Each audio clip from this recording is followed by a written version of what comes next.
യേശുവാകുന്ന നിത്യസത്യവചനത്തിനായി ഞങ്ങൾ അങ്ങയെ സ്തുതിക്കുന്നു. യേശുവേ, അങ്ങയുടെ പരിശുദ്ധാത്മാവിനെ നൽകി അങ്ങയുടെ മാഹാത്മ്യം കാണുവാൻ ഞങ്ങളുടെ ഉൾക്കണ്ണുകളെ തുറക്കണമേ.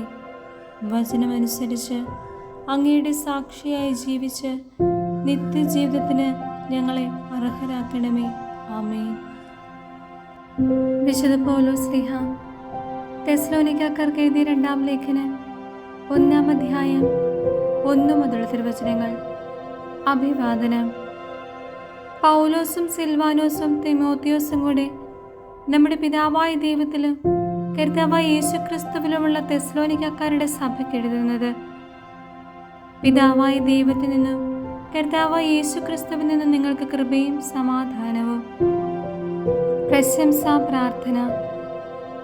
നിങ്ങളുടെ വിശ്വാസം സമൃദ്ധമായി വളരുകയും നിങ്ങൾ ഏവരുടെയും പരസ്പര സ്നേഹം വർദ്ധിച്ചു വരികയും ചെയ്യുന്നതിനാൽ സഹോദരരെ, നിങ്ങൾക്ക് വേണ്ടി എപ്പോഴും ദൈവത്തിന് ഉചിതമാവിധം നന്ദി പറയാൻ ഞങ്ങൾ കടപ്പെട്ടിരിക്കുന്നു.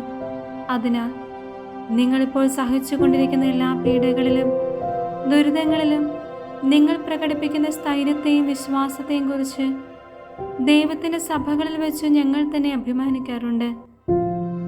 ദൈവരാജ്യത്തിനു വേണ്ടിയാണല്ലോ നിങ്ങൾ കഷ്ടപ്പാടുകൾ സഹിക്കുന്നത്.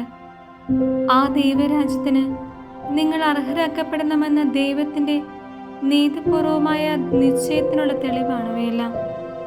കർത്താവായ യേശു തൻ്റെ ശക്തരായ ദൂതന്മാരുടെ കൂടെ അഗ്നിജാലകളുടെ മധ്യേ സ്വർഗത്തിൽ നിന്ന് പ്രത്യക്ഷപ്പെടുമ്പോൾ നിങ്ങളെ പീഡിപ്പിക്കുന്നവരോട് പ്രതികാരം ചെയ്യുക എന്നതും യാതനകൾക്കിരയായി നിങ്ങൾക്ക് ഞങ്ങളോടൊപ്പം സമാശ്വാസം നൽകുക എന്നതും ദൈവത്തിൻ്റെ നീതിയാണ്.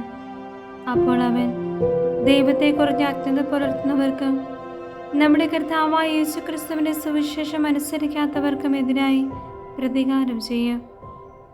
അവർ കർത്താവിൻ്റെ സന്നിധിയിൽ നിന്നും അവൻ്റെ ശക്തിയുടെ മഹത്വത്തിൽ നിന്നും തിരസ്കരിക്കപ്പെട്ട് നിത്യനാശം ശിക്ഷയായി അനുഭവിക്കും.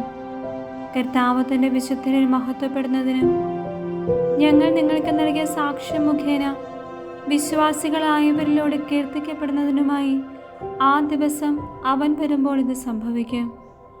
നമ്മുടെ ദൈവം നിങ്ങളെ തന്നെ വിളിക്ക് യോഗ്യരായി പരിഗണിക്കുന്നതിനും നിങ്ങളുടെ എല്ലാ സതുദ്ദേശങ്ങളും വിശ്വാസത്തിൻ്റെ പ്രവൃത്തികളും തൻ്റെ ശക്തിയാൽ പൂർത്തിയാക്കുന്നതിനുമായി ഞങ്ങൾ സദാ പ്രാർത്ഥിക്കുന്നു.